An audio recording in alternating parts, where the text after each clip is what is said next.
을사오적에 대한 흥미로운 사실. 안녕하세요, 여러분. 오늘은 대한제국의 운명을 결정지은 을사늑약 체결에 가담한 5인물, 을사오적에 대한 흥미로운 사실 10가지를 깊이 있게 소개해드리겠습니다. 이들의 행적과 그로 인한 영향을 함께 알아보시죠. 을사오적의 구성원. 을사오적은 1905년 을사늑약 체결에 찬성한 5명의 대신을 지칭합니다. 이들은 학부 대신 이완용, 군부 대신 이근택, 내부 대신 이지용, 외부 대신 박재순, 농상공부 대신 권중현입니다. 당시 이들은 일본의 강압적인 협박 아래 조약에 찬성했지만 대다수 국민들에게는 매국노로 간주되었습니다. 이들의 이름은 오늘날까지도 치욕의 상징으로 기억되고 있습니다. 을사늑약 체결의 배경. 1905년 11월 17일 일본은 대한제국의 외교권을 박탈하기 위해 을사늑약을 강제로 체결했습니다. 이 조약으로 대한제국은 사실상 일본의 보호국이 되었으며 통감부가 설치되어 내정 간섭이 본격화되었습니다. 고종은 이 조약이 무효임을 선언하려 했지만 일본군의 압력과 을사오적의 찬성으로 인해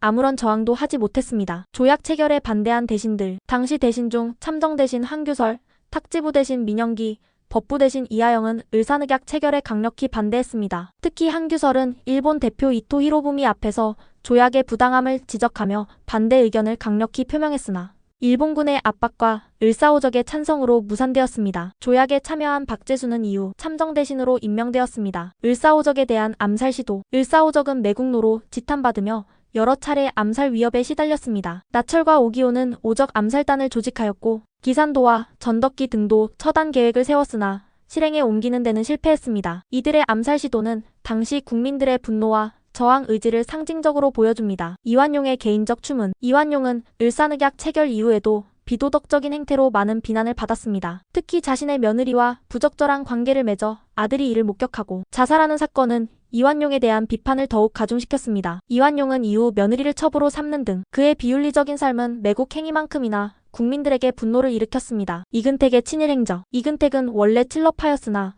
러일전쟁에서 일본이 우세하자 친일파로 전향했습니다. 그는 일본의 지원을 받아 권력을 강화하려 했으며 이후 1906년 기산도 의사의 습격을 받았으나 살아남았습니다. 이근택은 이후 일본 정부로부터 막대한 재산과 자기를 받으며 부유한 생활을 이어갔습니다. 박재순의 독도 관련 발언. 박재순은 을사늑약 체결에 가담한 친일파였지만 1906년 일본이 독도를 자국 영토로 주장하자 이를 부정했습니다. 당시 울도군수 심응택이 일본의 독도 영유권 주장을 보고하자 박재순은 무슨 소리인가? 독도가 일본령이라니 말이 되는가?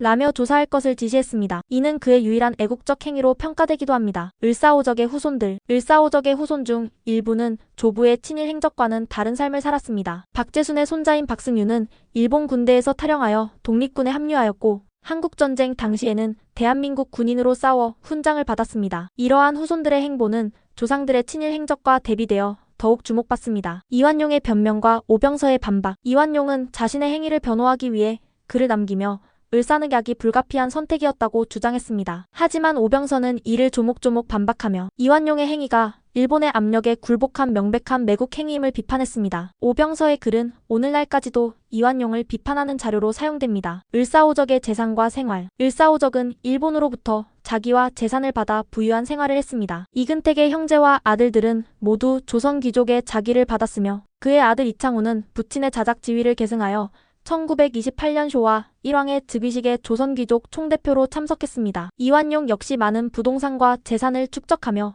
안락한 여생을 보냈습니다. 이상으로 을사오적에 대한 흥미로운 사실 10가지를 알아보았습니다. 이들의 행적은 대한제국의 몰락을 가속화시키고 우리 민족에게 깊은 상처를 남겼습니다. 그러나 그 후손들의 삶, 그리고 을사늑약에 저항한 애국지사들의 이야기는 오늘날 우리에게 역사적 교훈을 줍니다. 역사를 되돌아보며 다시는 이런 비극이 반복되지 않도록 기억하는 것이 중요합니다.